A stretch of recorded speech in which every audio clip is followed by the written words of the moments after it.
Now there's a steal by Bird. Underneath the DJ, lays it in. Right out, 1 second left. Down goes Frazier. Down goes Frazier. Down goes Frazier. Oh, a spectacular move by Michael Schoen.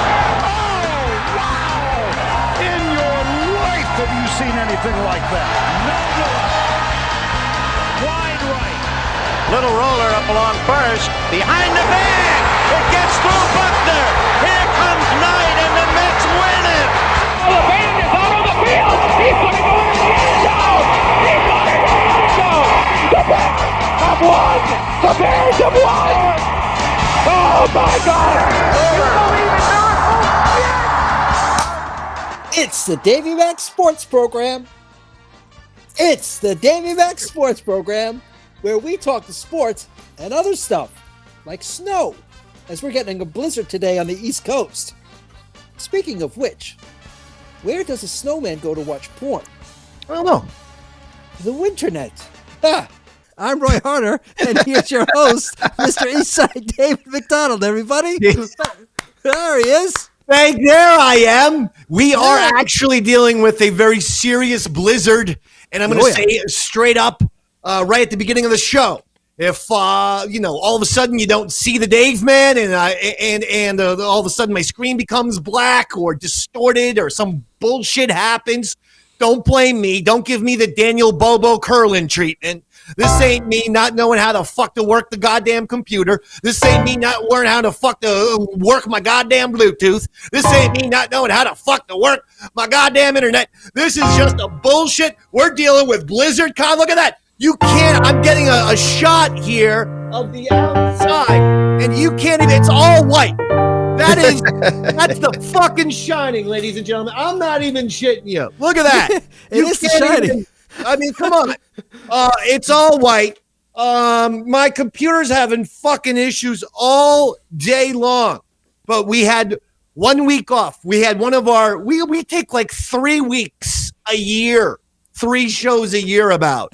And last week was our one little vacation day, and we come out of it, and Roy Harter reads an introduction, no emphasis on the word Winternet. Winternet. That's what I said, Winternet. Well, we're going to have Davey Mac's Comedy School for Roy Harter one day. The Winternet. I caps lock things for you guys on purpose. I italicize. Yeah, that's why I said it so loud. I thought you just wanted the Winternet to be really loud. Well, okay, it's a pun on the word internet, but I wanted you to go like Winternet. What is a snowman? Where does he go to fucking look up his porn? The Winternet. The Winternet. Yeah, I shouted it just like you did. There it is. Davey Mac Internet. Davey Mac School of Comedy for Roy Harter off to a flying start.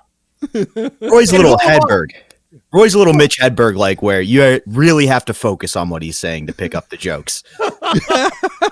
Yeah, you're very dry and confusing. You, Mitch Hedberg, Stephen Wright, 3 people. Stephen, I go, I'm pretty sure this is funny what he's saying. I'm just either not smart enough or the tone is the same, so I can't figure out any of the words because it comes across as a hostage situation where you're just like, what is a snowman's favorite thing? Yeah. It's the Winternet. The I'm Winternet. Like, is there a fucking Al Qaeda guy next to off camera pointing a fuck? You're an ISIS guy with a sword, Roy's blinking in Morse code, hoping that we pick up on what he's trying to say. Roy, are you okay, Roy? Let Robert and I know if you are okay. This is no way to start 2025. You in a terrorist hostage situation. Yes. Really, that's upsetting for so many people who love Roy Harter. After all these years. Who the hell loves Roy Harter? Everyone loves Roy Harter. You're more popular than me. I'm the fucking heel of the show. I always tell people. People are like, I like him, but he yells too much. I go, fuck you. How about that? I'm excited and I'm passionate about the shit that I talk about. So go fuck yourself. But see, Roy has never done that. He's a very diplomatic. And if you say to Roy, like, Roy, I really didn't care for that. He's like, oh, I get it. I'll do better with my jam next time, baby. It's like talking to fucking Quincy Jones when you talk to Roy. He's like, baby, everything's going to be groovy, baby. Don't worry about it. Whereas I get angry and don't even fucking go into Robert. He's having one of those days, Roy, where his computer wasn't working and my computer. Is it because of the blizzard? The blizzard of cocaine I did this weekend. Mine's actual snow. That's why my fucking computer, if I drop out, by the way, I'm just saying, well, I'll drop back in.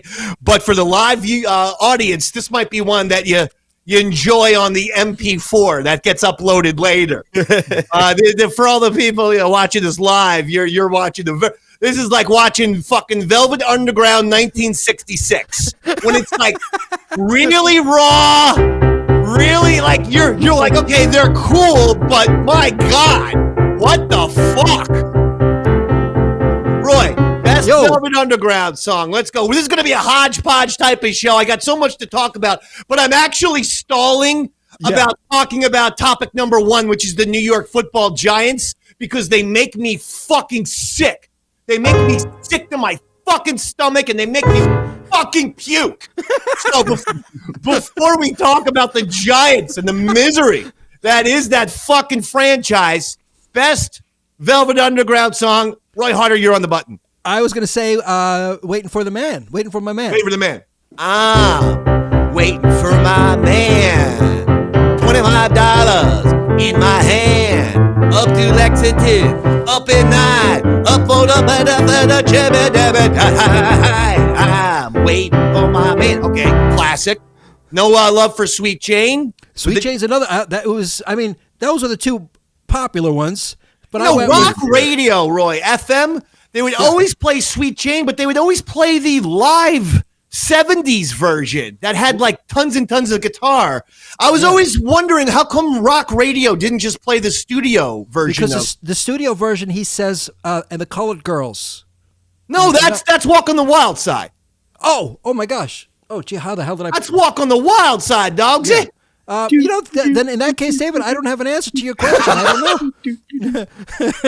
What about rock and roll? That's a good one. That's a great one, too, yeah. But I wouldn't say it would be, their most famous.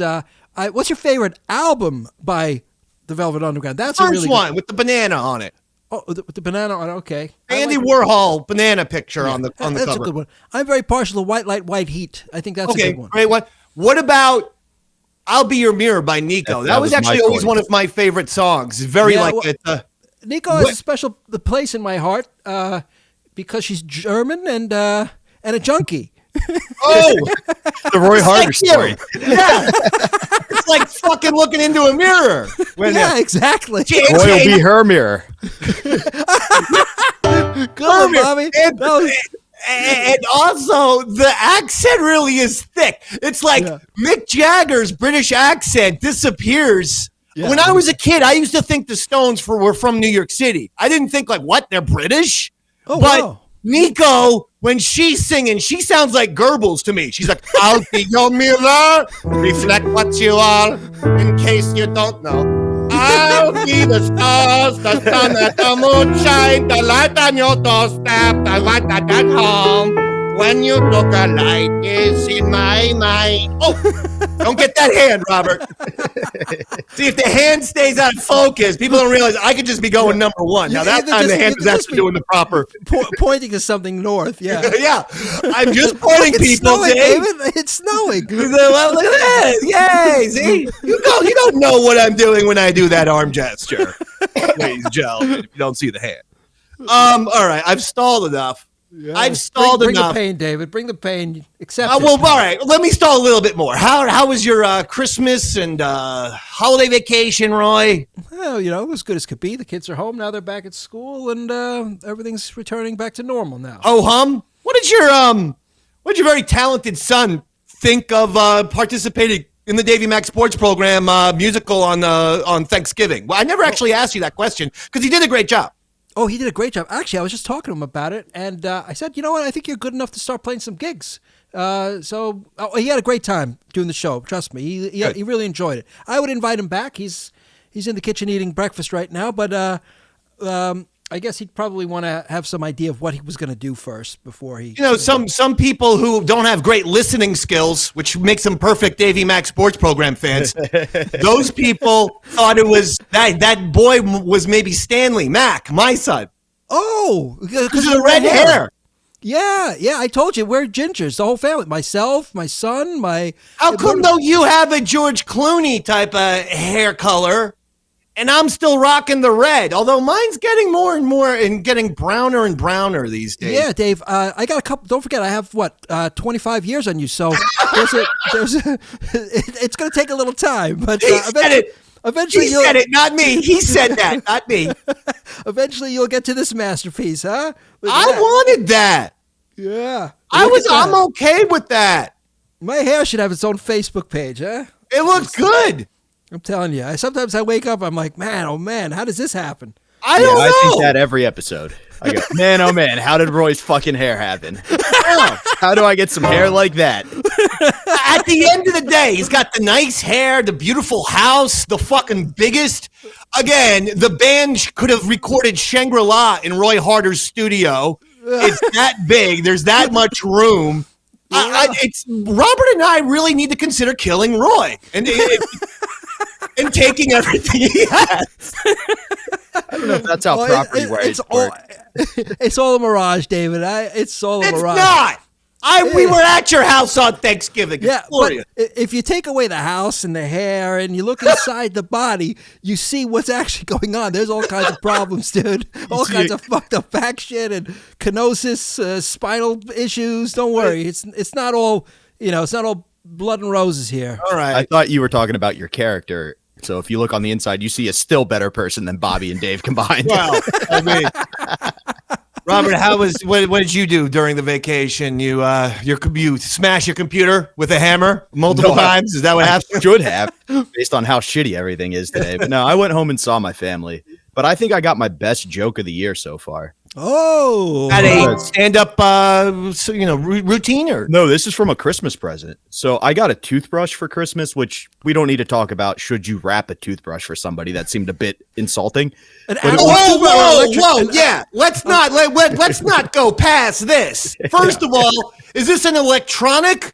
Yeah. It is an electronic, yes. Yeah, but still, that is someone saying you have shitty oral hygiene right there. That is no Christmas present. And if it's in the stocking, okay, I get it. It's a small gift. But this is a wrap present where I think I'm getting something cool. Oh. And then you get a toothbrush. Oh. But I thought too early because this is so advanced, Dave, that it has a language option. And so you turn it on. The first option's English UK or English American US, it says. English US. And I go, okay. I thought I hit okay, but I actually hit the next menu. So then it was Spanish. So now I have to cycle through the whole list of languages to get back to American English. Ooh. And we're talking hieroglyphics. Oh. There's Chinese symbols. At one point, it was clicking and whistling. But then the last choice, because they were like, these people will never use a fucking toothbrush, English UK. And that really was the last choice? That was the last option, and it made me laugh so hard. I was sitting there about to brush my teeth. I had to wait a minute. Yeah. Those poor British people will never get around those allegations that they fucking have the shittiest teeth on the planet Earth. It had that language of the lost tribe where they kill anybody who shows up before it had English UK. They're like, these people are more likely than these Brits. It's just something that, it's bound to happen. The average British bathroom, I'm going to go on a limb. I've been to in a few. They don't have outlets by where you would normally plug a toothbrush in. I know. Don't forget, I went to England twice in my life. I'm a world traveler. Okay, I've been to England. I've been to Paris, and when I went to England, went to the London, it was like, is this fucking hotel room made in 1916? Like the fucking sink, probably in earlier. The toilet. The sink in the toilet wouldn't be big enough for Vern Troyer. Okay? The sink is tiny. The fucking toilet is tiny. There wasn't a sink. That was a bidet. How tall is everyone in England a hobbit? Because the fucking shower I was having to crouch the entire time. I'm 6'2". I guess they don't have any tall British people over there because that whole fucking hotel room was a disgrace. You go to just an average Best Western in America, and it's going to be a much better hotel room than actually a swanky hotel in London. Everything is pint-sized. That's why they have such a proficient NBA roster. Now listen, I'm stalled enough. Breaking news. The New York Football Giants, after going 3-14, first time in franchise history that they lose 14 games, after also going 0-6 in the division. They lost to the Eagles twice, the Cowboys twice, the Commanders twice. That's also the first time they've ever done that in their division. So they lose 14 games, their biggest total ever. For the first time ever, they go 0-6 in their division. Their team got dramatically worse in year 3. They made the playoffs miraculously 2 years ago in year 1 of general manager Joe Schoen and head coach Brian Daboll's regime. Year 2, they got shittier, and year 3, the fucking wheels fell off and they become garbage personified. And fucking John Mara, who is so thin, weak, and small voiced, he practically whispers when he talks. I'm wondering if this guy is morphing into Mr. Burns right in front of our eyes. The guy is a Smithers away from becoming Mr. Burns from The Simpsons, okay? John Mara has a fucking press conference where he says stuff that doesn't make sense. They go, how, after this year and the stuff that has happened, you guys, 9 home games, they win 1.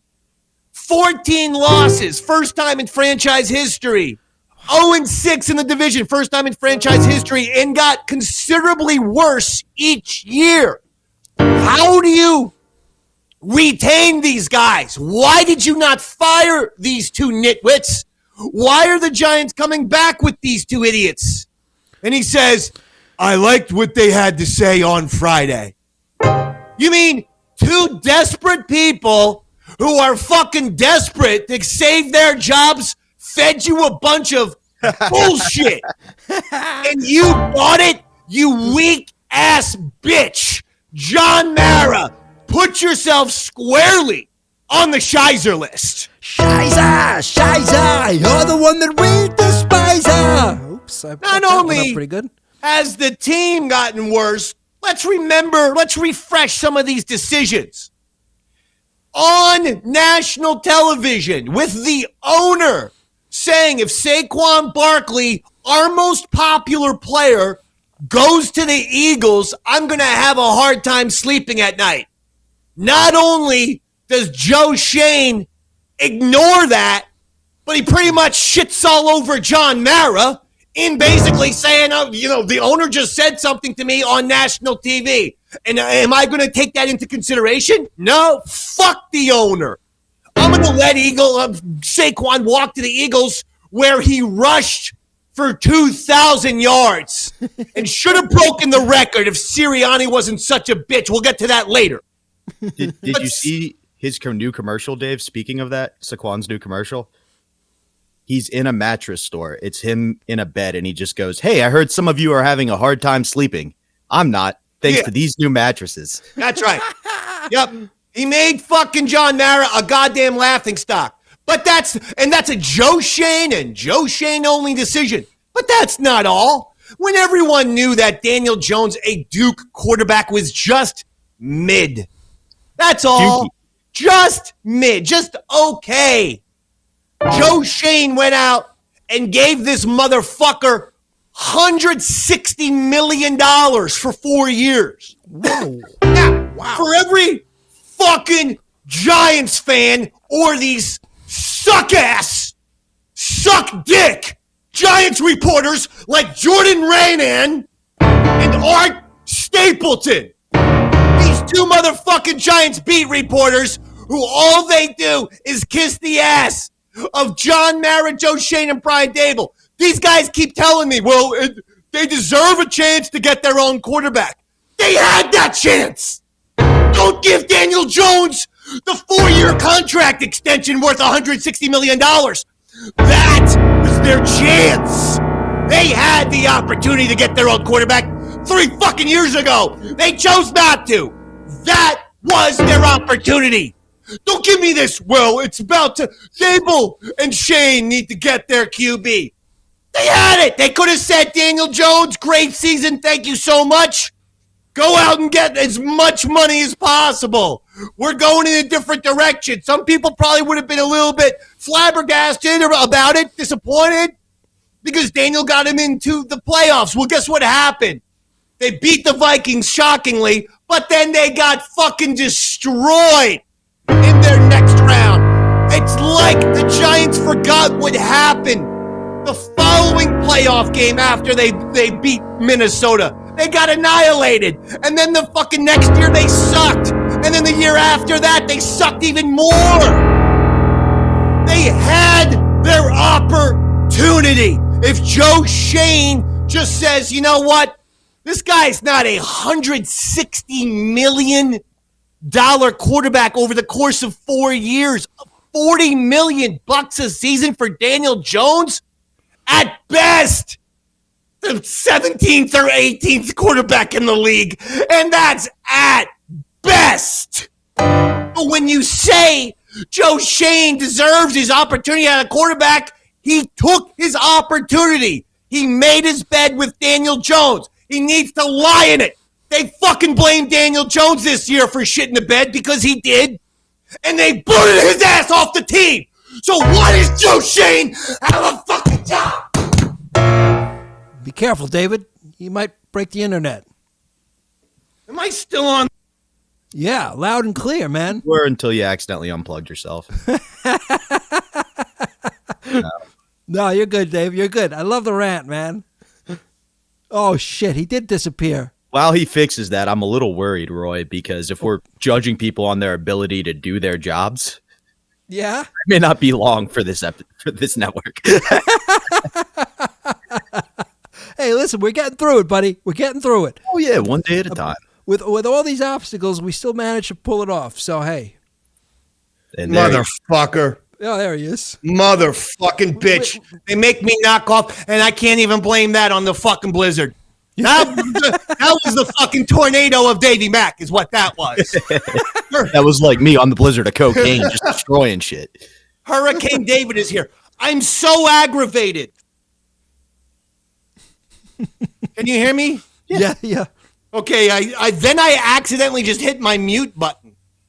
Yeah, it's okay. We can hear you now. Work. All right. Now it works. We're good to go? All right. Great to go, Dave. I was telling Roy while you were gone, I'm a little worried if you're judging people on their ability to do the job you want them to. Yeah. I may not be long as your producer. No, I know. It's a decision that Roy and I have talked about several times. Just kidding. I could relate to lying your ass off to try to save your job. No, Saquon Barkley goes to Philly despite John Mara on Hard Knocks saying he's going to have a hard time sleeping tonight. So, John Mara, you're a fucking pussy. You are a twat. You're some kind of vagina or phrase for a vagina. Cunt would be apropos for John Mara because all you are, you let fucking Joe Schoen make a mockery out of you, you gutless fucking weak ass bitch. Joe Schoen, you're an arrogant douchebag who does not understand this organization or this fan base in any way, shape, or form. How do you let Saquon? The Giants could have retained Saquon Barkley just by giving him $13 million, 1-3. So then they let Saquon walk. He's an MVP candidate behind fucking Lamar and Josh Allen. You'd probably have Saquon at number 3, right? And they let that happen. And somehow Joe Schoen turns around and gives Brian Burns, a linebacker, $31 million. And did Burns have a good year? He had a mediocre fucking season. This wasn't Lawrence Taylor. How the fuck does this happen? So the guy who carries the ball and is your best offensive player and is your only offensive threat, you won't give $13 million. But for some no-name linebacker who came out of the Carolina Panthers organization, I'm giving $31 million. Make it make sense, you cunts. John Mara, you're on the double shizer list. Double shizer, you're the ones we double despise. I'm also sick and tired of seeing thin Brian Daboll. When he was fat, the Giants were making the playoffs. He felt like a guy who'd be in your Tuesday night bowling league.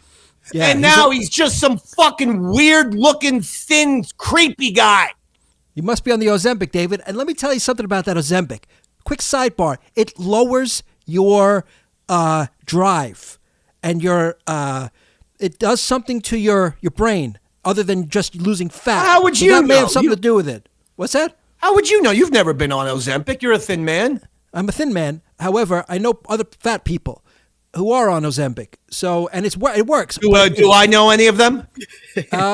No, you don't. No, not Bobby. Bobby's clearly. I thought you were about to dime out Big A Andrew Gold, who's had a considerable weight loss, and I thought you were going to give us a breaking story that Big A Andrew Gold is on the Ozempic because he has lost a considerable amount of weight. Roy? What the fuck was that? No, because Bobby obviously lost weight, but I know you're not on the Ozempic. You're working out and shit. Yeah. So you still haven't talked about Big A Andrew Gold. No, I don't want to bring up Big A Andrew Gold. I don't know what's going on in his body. Denial. That means proof positive. Big A's on the Ozempic. Thanks for diming him out, buddy. Thanks for TMZ and Big A Andrew Gold on today's program. It may lower your drive, but not your sex drive. Because my man 100 point nonstop all vacation. Yeah, hopefully it lowers his hooker count. So they fucked up with the Daniel Jones. They fucked up with the Saquon Barkley. They let Xavier McKinney walk.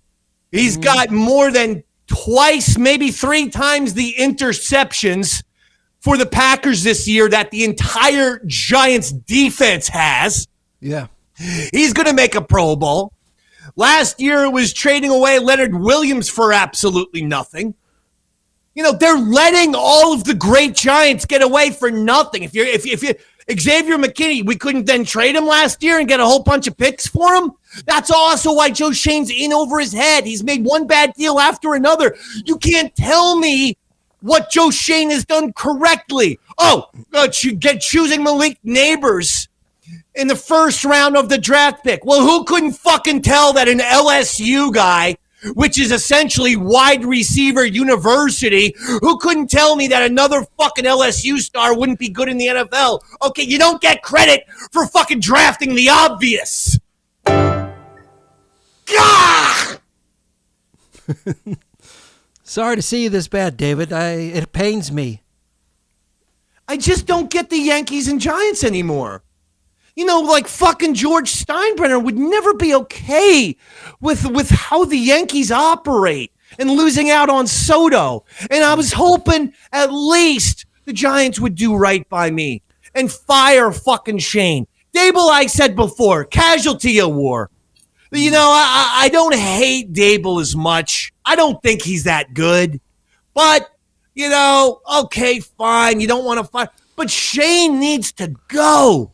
Joe Schoen is a bad general manager because when you have that touch of arrogance, that touch of I know better than the sport, and then your decisions fucking fail, there's no learn. He's not going to learn from his mistakes. He's a narcissist. He loves himself. He's another analytics guy who just goes by fucking stupid shit. On Hard Knocks, he had to tell us he's a fucking, when they talk about Saquon, well, we're going to give, $13 million to a 27-year-old running back. Next year he's going to be 28.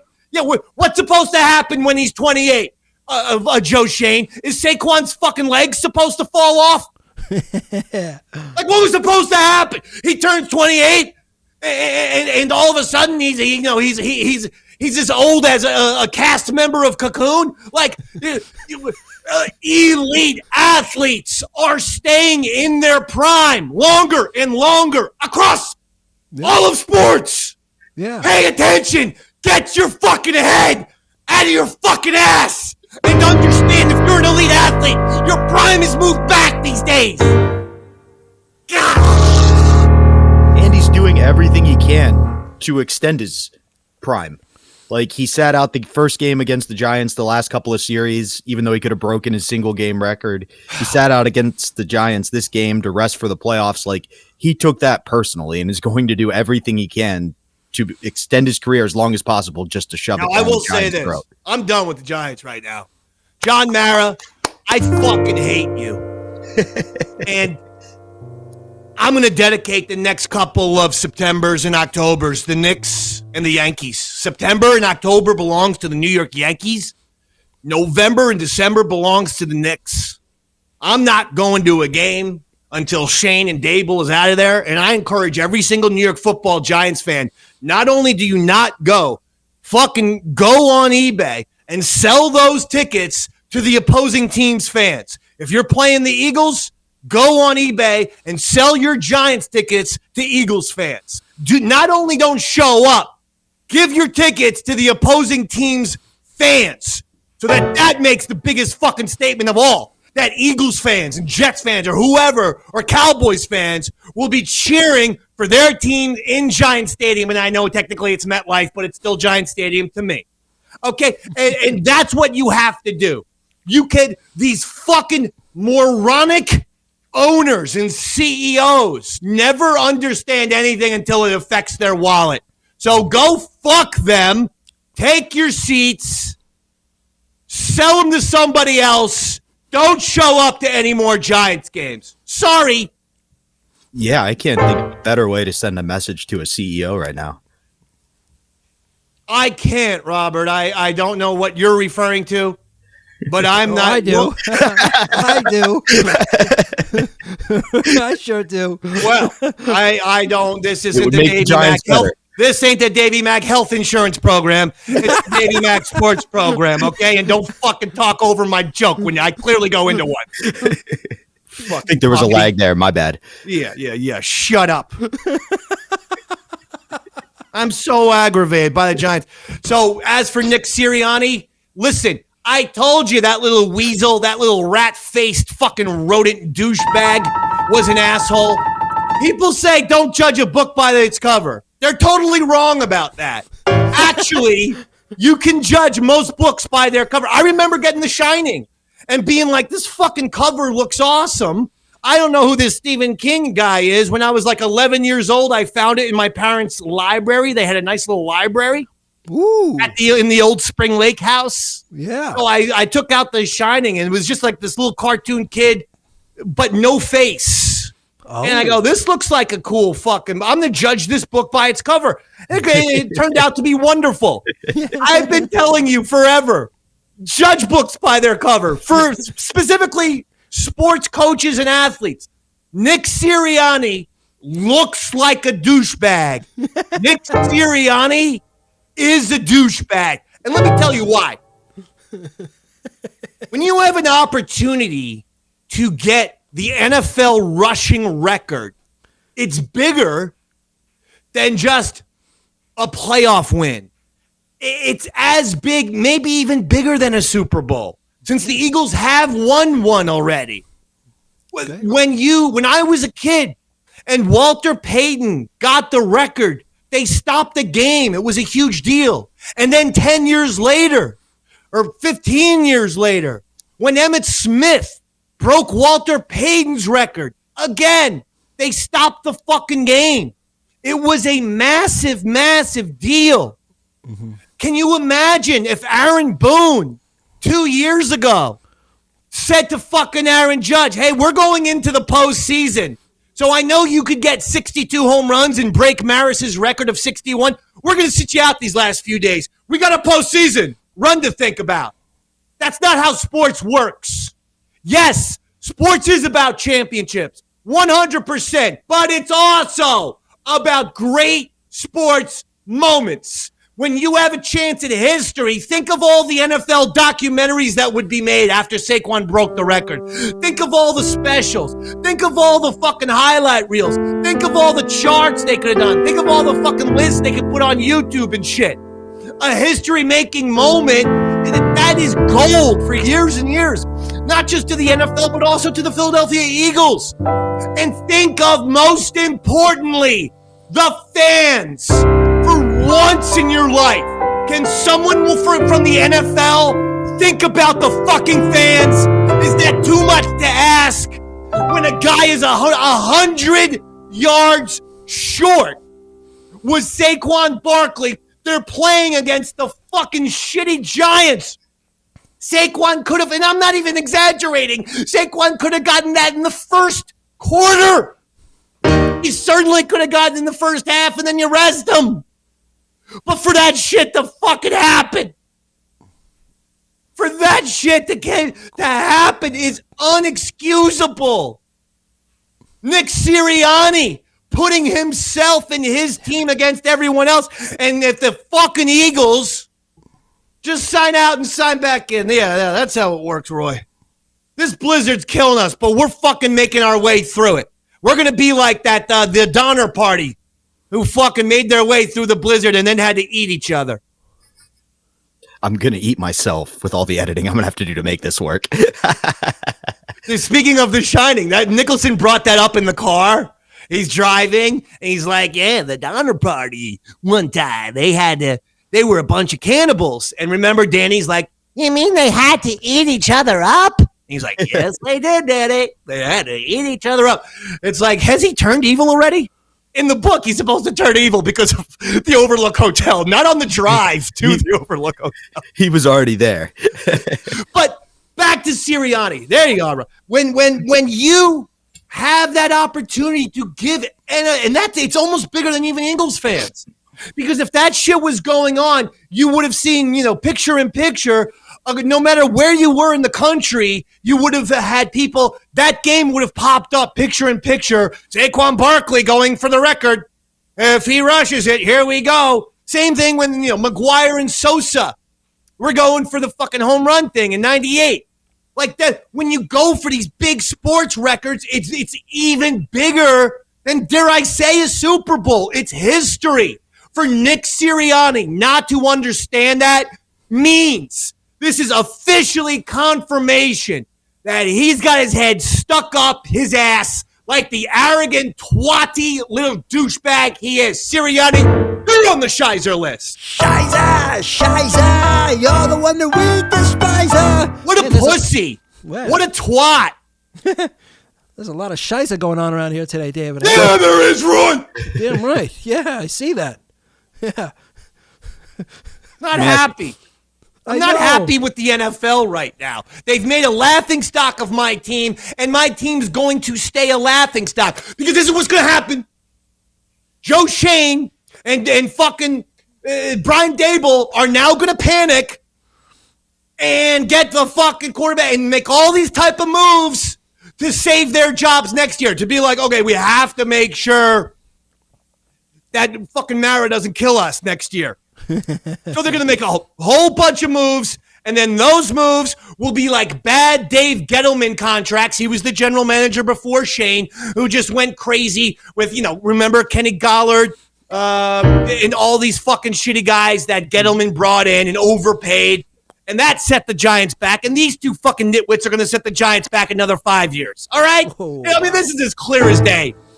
For John Mara, a.k.a. Mr. Burns from The Simpsons, not to understand that is a disgrace.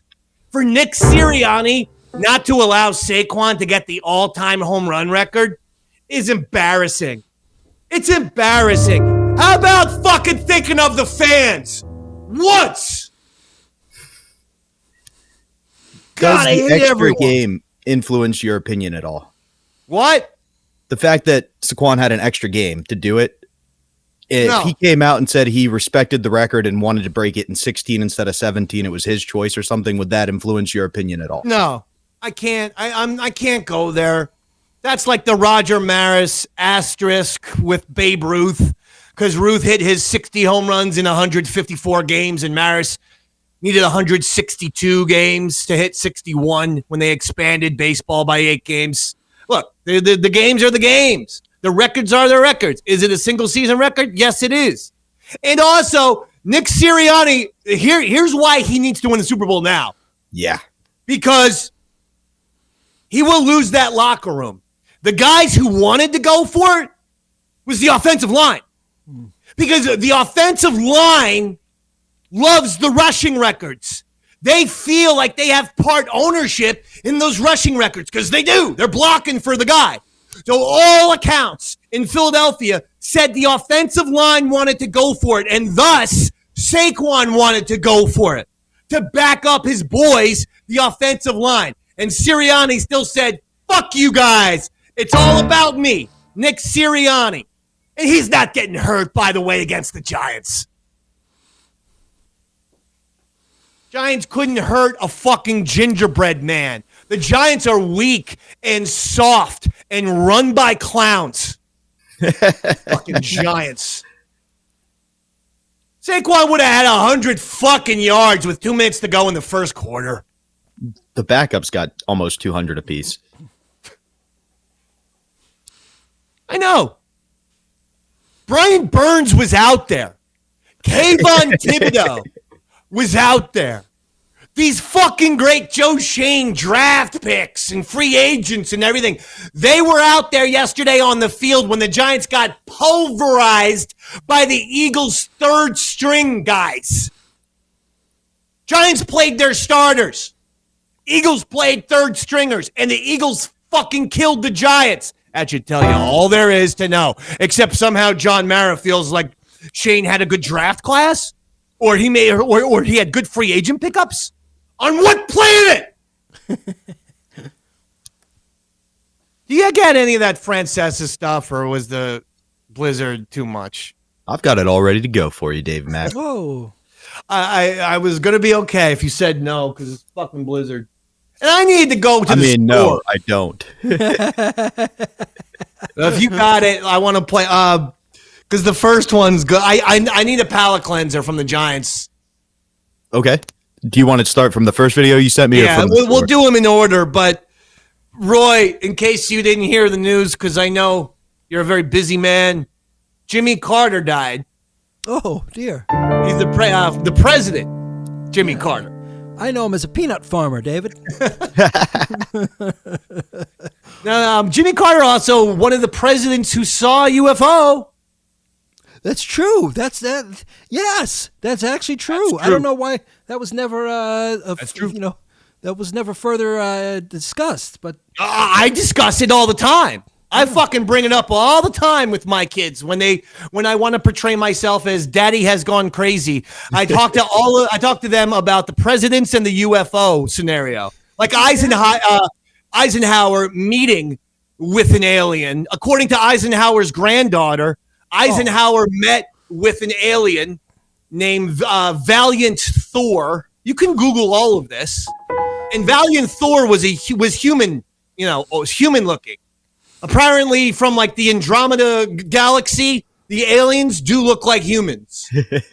So Eisenhower's daughter said that he came down one time and said, I need to speak with Eisenhower immediately.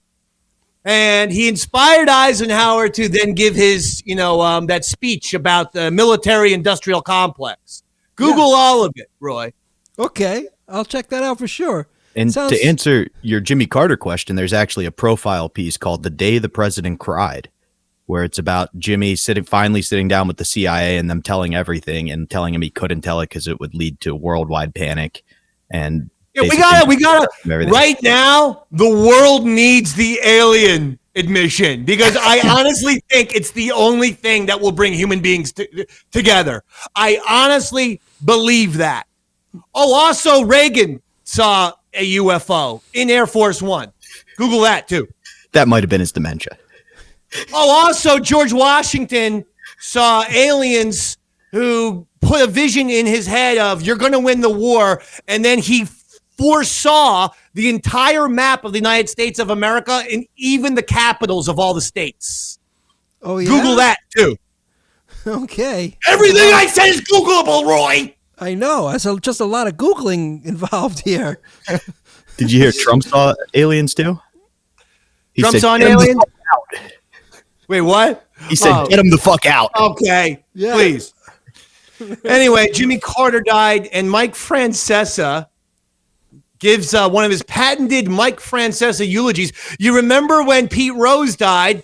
Yeah. He decided to take the opportunity to call Pete Rose a gambling degenerate. That's right. Yeah. And said he wasn't really that even good of a baseball player, that there were many, many other players better than Pete. So in that vein, let's discuss Mike Francesa's heartfelt eulogy for Jimmy Carter. I hope I hear this audio.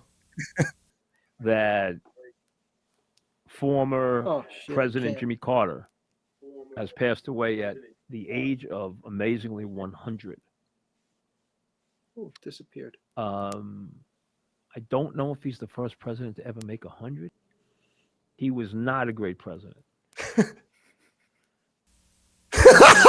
All right. So, Roy, if you didn't hear it, he says, Jimmy Carter just died at the age of 100.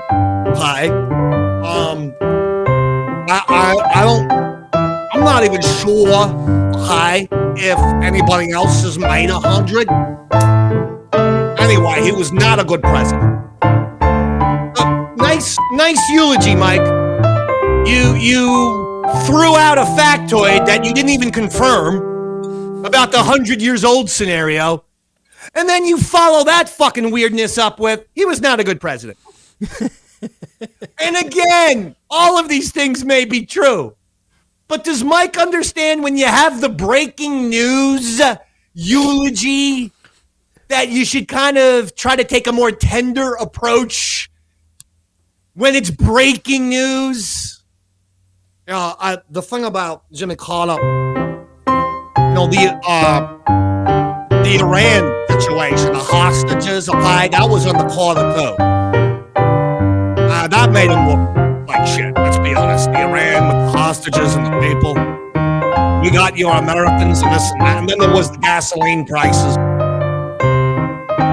Jimmy Carter, not very good. For me personally, I'm a Gerald Ford guy. Okay, Jerry Ford, let's not forget, played football in college. Okay, a hell of a player, good player. Yes, he fell down the steps on the airplane a few times. I'm in the Chevy Chase, had to make fun of him. I didn't like that about Chevy. Okay, I didn't care for that impression. Okay. But when I think of presidents, okay, I think of Gerald Ford, and way, way, way underneath that, I think of a Jimmy Carter. Okay? Now, you want to talk about even Carters, I'd put Vince Carter, the great dunker, in the NBA over Jimmy Carter, in all honesty. I'm not even sure if Jimmy Carter is the fifth best Carter, now that I think about it. You got, Vince Carter. Let's go with Gary Carter, the Mets catcher. Right off, that's off the top of my head. The Carters. Okay? I'm just saying. Jimmy Carter can go rot in hell and fuck himself. I'm Mike Francesa. I'm not everybody. What kind of asshole does things like that? He's right. He wasn't a very good president, but still, he's a human being. He could have focused that he was a good human being. Yeah. The man did a ton of charity work. He didn't have to talk about his presidency. Some people say that Jimmy Carter is, though, the best post-president ever because he created Habitat for Humanity and did a lot of, shit where he was overseas, trying to broker peace and stuff. I'm just saying. Yeah, that's okay. We're not a very political show. We can agree on the sports. We don't have to agree on the politics, right? Sounds like you don't like him either. It sounds like you and Mike both think Jimmy Carter's a piece of garbage. I'm just saying. I had nicer things to say when Reagan passed away. This is the best. Roy, you don't even need to hear this. Okay. But I'll skip that second one, Robert, with Stan Lee. In the same vein, Mike Francesa is talking about Ohio State, okay? College football. Yeah. And he brings up, or he wants to bring up the fact that Michigan beat Ohio State earlier this year, 13-10. And obviously that's the biggest rivalry in college sports, Michigan versus Ohio State, blah, blah, blah. Ohio State's been an incredible team this year. They've now made it to the Final Four, but they should never lost to Michigan. Anyway, that's not the point.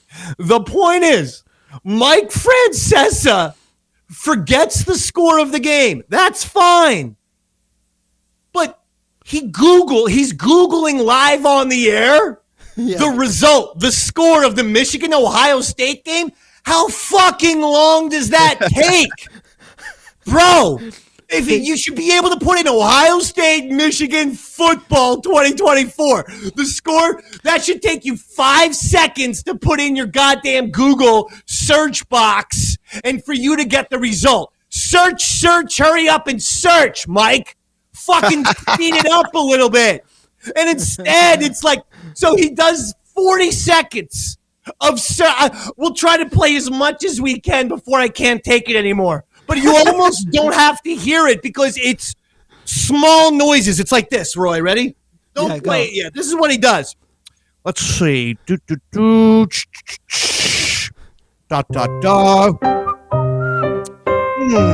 see. Michigan, Ohio State. Let's see. I count, Michigan, Ohio State. Okay. It's those small noises because he realizes, I'm live on the radio. Maybe I should make some audible noises so we don't have the fucking 8-second of dead air thing and it automatically takes you off the air, which is what happens. Right. If you have usually 10 seconds or more, you're fucking gone. They're going to go right into automatic commercial or some fucking bullshit. So he's got to do, all right, play this audio. Play the Mike Ohio State one. All right, give me 1 second here. It's like he's never done radio before, Mike Francesa. Oh. Go ahead. Sorry, David. If Ohio State wins the national championship, Michigan blank, Ohio national champions, whatever the final score of that game was. I don't remember the top of my head. Whatever was. All right, here he goes. The game was low scoring, but I can't remember the top of my head what the score was. But whatever the score was in that game. Oh my God! I'll look it up for a second. They'll make a T-shirt saying that was the final. That'll be the T-shirt. Michigan, whatever it was, Ohio State. What was the final score of that game? He's on the air doing this.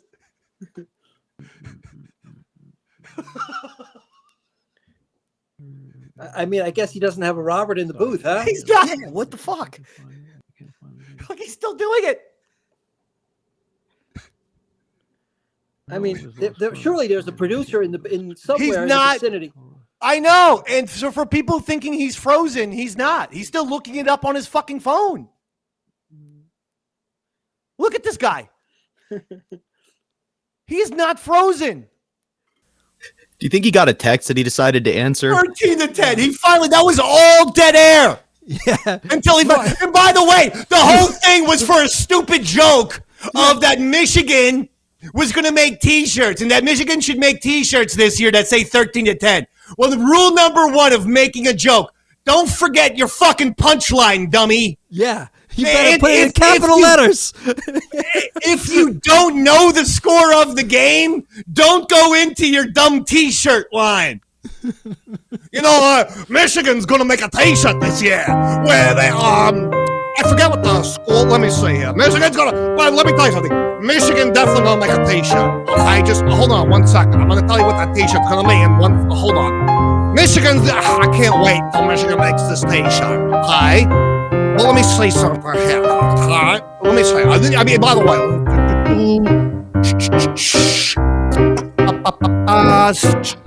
Let me see. I mean, they're definitely going to make a T-shirt. Okay, of the score. I just got to, let me see here. With my fat fingers, let me look this up here. Michigan. How do you spell? Is that an Mishigan? Michigan. MISHIGAN.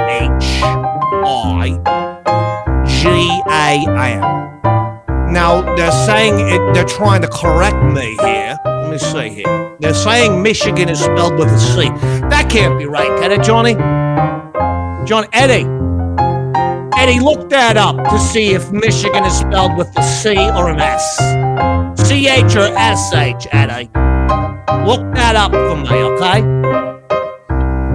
It says here, Michigan, and then Ohio State Buckeyes. Buckeyes? Is that their name, Eddie? Ohio State Buckeyes? What's a Buckeye? It's what? It's a nut? Like an acorn? Anyway, they're gonna make a t-shirt. Hold on. They're gonna make a t-shirt. I'm gonna find the school. 1 second. Michigan. The Michigan Wolverines versus Ohio State Buckeyes. I'm putting in the score. It's giving me some kind of Woody Hayes, Bo Schembechler score. That was it's giving me a score from 1978. Hi. I'm sure, Eddie, should I put the year in this? Should I put the year in here? Yes. Okay. 2024.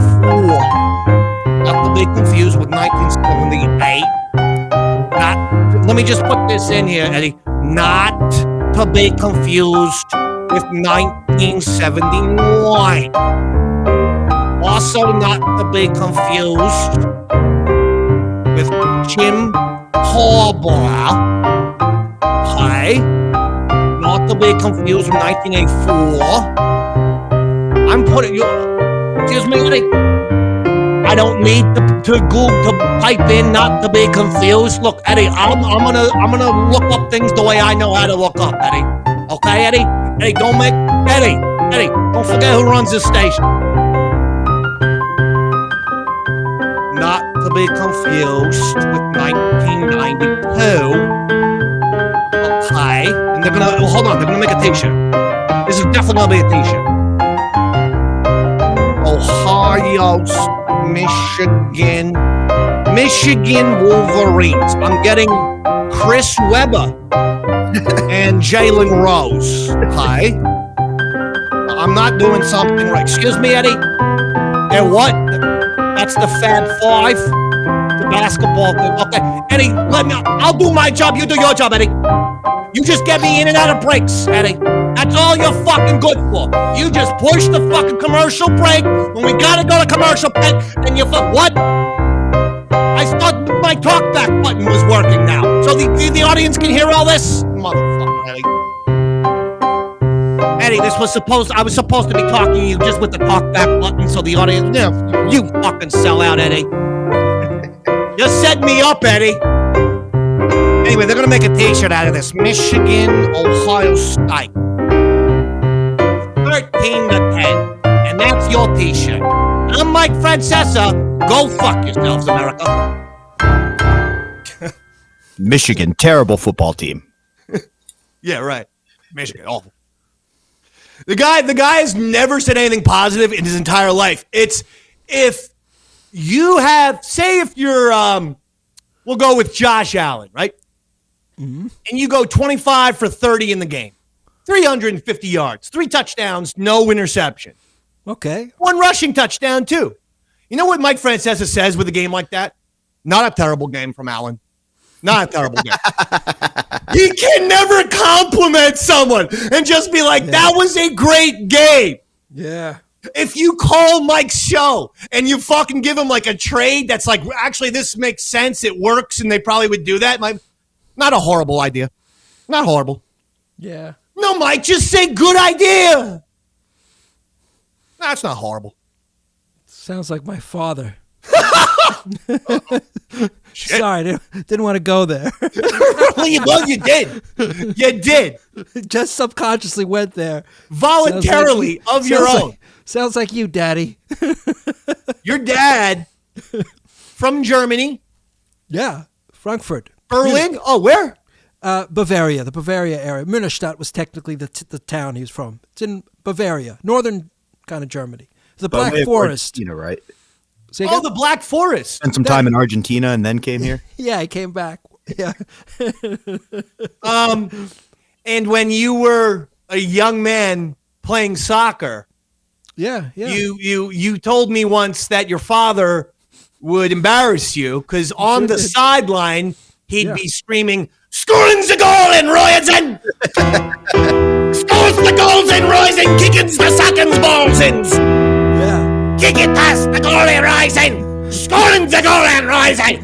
Yeah. Oh, kick it! Run past the Royalton! Run, little boys in!" Yeah. And now you can imagine all the other dads and the other coaches being like, dude, chill out. While he was running up and down the sidelines yelling at their kids along with me. I mean, the guy was in his defense, he was kind of like a professional soccer player, like a very talented soccer player in Germany. And he was in the clubs and whatnot, So he was a real, fanatic about it. And can you imagine his disappointment when his son is me, and he's just like the fucking. Why are you so small, Roysons? You like a little runt. In 1945, you would be put away, Royson, never to reappear again with the smallness, with the small little frames in Roysons. Yeah, exactly. That is so weird. We had a very similar experience in some way. My local soccer team, there was this Irish man who also played high-level amateur football over there in Ireland, is what they call it, or soccer. And he had a son named Laddie, and I'm just remembering he would be like, "Kick the bloody ball, Laddie! Laddie! Kick the bloody ball, Laddie! Come on, Laddie! Kick the bloody..." His son's name was Laddie. Laddie, I know. I mean, thank God my name was Roy. His son's name was Laddie. And he'd be like, "Oh, kick the bloody ball, Laddie!" And I'll always love that man. You know why? He was a leprechaun. At the end of the year, they gave awards to best offensive player and defensive player. I got best defensive player, and this man gave me $5. What? Wow. And he probably looked at Laddie and be like, "See, that's what you get for being a good player, Laddie." Let me tell you something. Yeah. For a fact, Laddie got shit. Yeah. Because he wasn't the number one offensive player either. So Mr. K is what we called him, gave me $5. This is like 1990 money, bro. This was an awesome gift from Mr. K. Oh, yeah, dude. We had a similar situation when I coached football. We had a former Penn State middle linebacker whose son went to our school, and he much preferred musicals and choir. But still, his dad made him play football, and he was an incredible linebacker. So you just see him lay somebody out and be like, "Ta-da!" It was the scariest, most intimidating. Oh, my God. This guy should have. Are there any highlight films of this dude? I'll have to see if I could look it up. But it was just amazing because he had all the mannerisms. But boy, can he play football. I absolutely want to see footage of this gentleman. Yeah. That sounds fantastic. That sounds like he should have been a character on Necessary Roughness next to Sinbad. All right, so the other NFL football real quick. Well, since we were just doing the Michigan-Ohio State, my team, Notre Dame, has advanced to the Final Four. They defeated Georgia. Notre Dame looks great. Marcus Freeman is really turning the heads of the college football world. This guy is an amazing coach. 10, 12 years ago, we finally got a decent coach in Brian Kelly, and he got us to a national championship game that they lost to Alabama. He got us to the college football playoffs that they lost. This Marcus Freeman's even better than Brian Kelly. This guy is incredible. And now it's Notre Dame, my team, versus Robert Tamburro's team. The school that he went to college, Roy, Penn State. Oh, I thought it was a community college, but that's yeah. How did the Harrisburg area community college make it to the college football? But Roy, and look, let me show you something. There's the sign. Play like a champion today. I see it. See that sign? Where'd that sign come from? Probably, I would assume what do you call it? A Notre Dame game?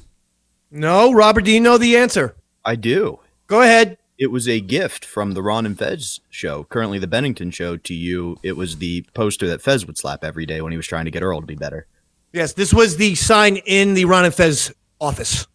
Oh, and Fez and I are huge Notre Dame fans. So as a result, we got that sign. It was fantastic. And at the FezCon, Ron personally said, this Notre Dame sign is yours. And I have 3 knocks, 1, 2, 3, for both of these playoff games. And we've gotten success on both times. I'm not messing around. I'm not doing 4. I'm not doing 2. I'm hitting it 3 times against Penn State. But so far, this sign be 2 for 2, Daddy. All right. That is a 2 for 2 sign you're looking at right over Yoda. Knock 3 times on the sign if you want to win. Look at that poster above my head now. Now we're looking at Davey Mac's wall of pop culture. And I want you to take a good look at that Giants fucking poster. I'm seeing it. We haven't seen a team a millionth as fun to root for, as good to root for as that team. Look, there's Eli, there's Coughlin. Yeah. I'm seeing Hakeem Nixon there. I mean, is that Victor Cruz maybe going into the salsa? But we haven't seen a fucking team. Giants are such a disgrace. The Giants and the Yankees. I mean, at least the Yankees got to a World Series this year, but to lose Soto still has me pissed. Can I just provide some perspective? You've knocked 3 times for Notre Dame to win every game, and I've gone into every Penn State playoff game going, this is the one where they embarrass us. And I, much like that, feel like this is the one where they embarrass us. I think Notre Dame's going to put up 63 points. Really? Yeah. Their offense isn't that great, Robert. They're the Irish I'm talking about, but their defense is next level. Yeah. I'm hoping, I'm looking at a 27-24, 27-23 win by the Irish is what I'm looking for. I'm thinking like 63-3. I think the defense is going to be immaculate. I hope so. The offense is going to be great. I don't see Penn State having a prayer in this one. All right. The other game, Texas. The other game is Texas Ohio State. That should be good. I'm sure Mike Francesa will be watching that game, and if Texas wins, he'll be doing some sort of Texas should get that score in a T-shirt, but then it'll take him 14 minutes to look up the score of the game. How do you not know how to Google in today's day and age? That should have been the easiest fucking thing to look up is Ohio State Michigan score. The worst part is, with his cell phone, all he had to do is hold a button down and say, what was the Ohio State Michigan score this year? I wonder. And Roy's right, too. What the fuck is the guy in the booth doing? What is that brain dead moron? Why are you there? Let me explain to you the magic of radio. When the fucking fatso is on the air, your responsibilities are nil. Yeah. You have to push the button to get the commercial break, unless you're also the same guy screening calls. Yeah, maybe they are. Yeah, probably is. That's a pretty cheap booth if you're the same guy running the show and screening the calls. Usually it's 2 guys. You have one guy's a phone screener, one guy's board opping for you. Okay? So the board op guy should be all over that fucking Google. Okay, what was his excuse? What was Eddie's goddamn excuse? Honestly, Dave, I think he was telling Mike in his ear, and that's why Mike was having such a hard time Googling. I think he was sitting there going, it was 13-10. It was 13-10. Eddie, stop talking in my ear. It was 14-10, Mike. That's the score you're looking for. Eddie. Mike, stop Googling. It's 13-10. I already have it. Mike, Eddie, please. Hold on. Please, Mike. It was 13-10, Mike. Come on. We can't. Mike. Eddie, please stop distracting me. Mike, it was 13-10. Eddie, will you see me looking up something on the Google live on the air, Eddie? Okay, keep that ponytail. Fucking, don't give me any goddamn. Don't look at me like that, Eddie. We said stop Googling on air. It's 13-10.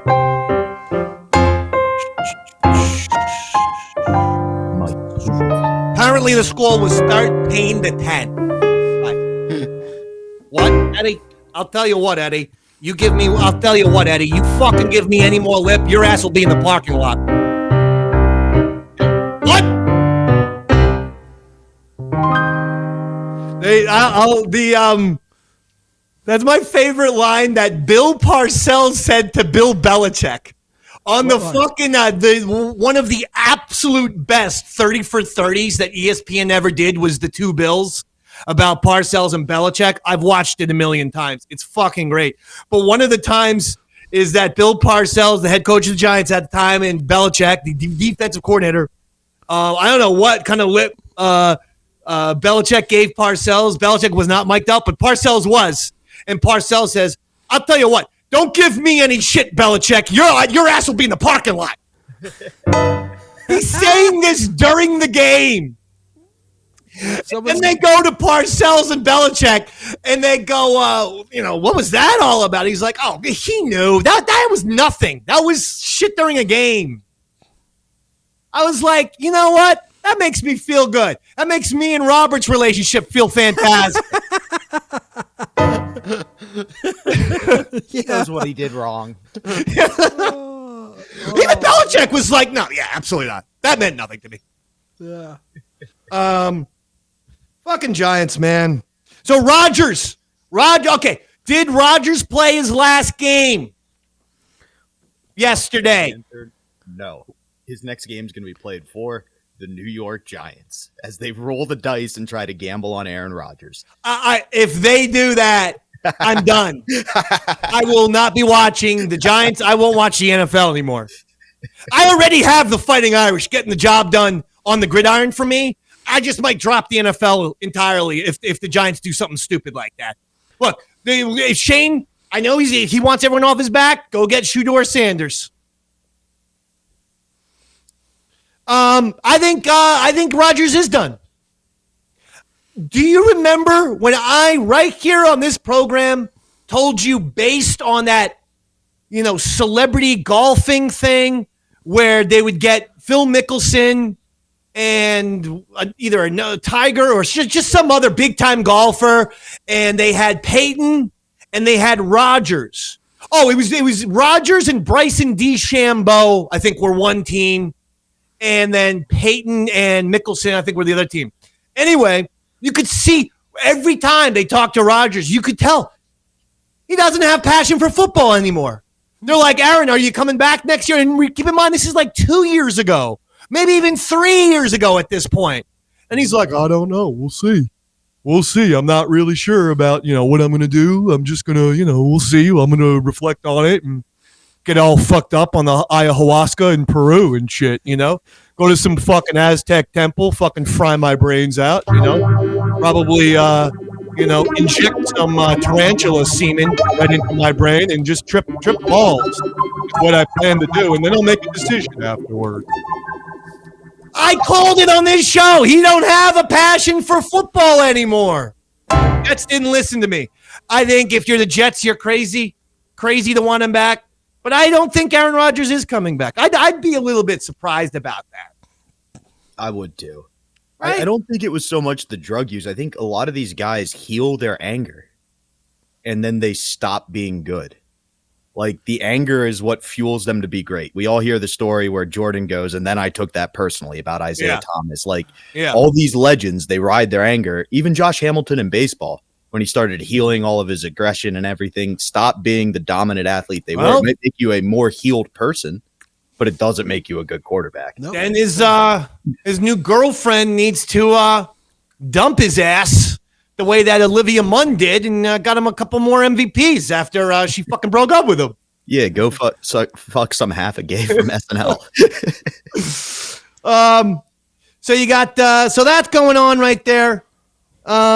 Football is this. Lions number 1 seed beat the Vikings yesterday. Chiefs number 1 seed AFC. Bills number 2. Bucks make the playoffs. They take on the Commanders. Falcons choke, but they weren't going to make it anyway since Tampa won. Ravens versus Steelers. Texans versus Chargers. Eagles versus Packers.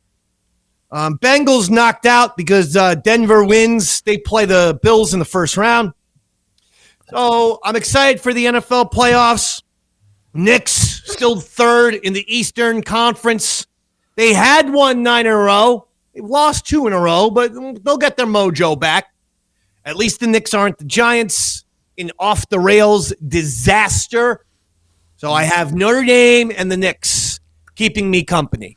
New York Football Giants, I don't even want to think about until next September. And again, I'm not even sure. Like, if we get off to yet another 1-4 start with the Giants next year, you know how many fucking years in a row it's 1-4, 1-4, 1-4, 2-6?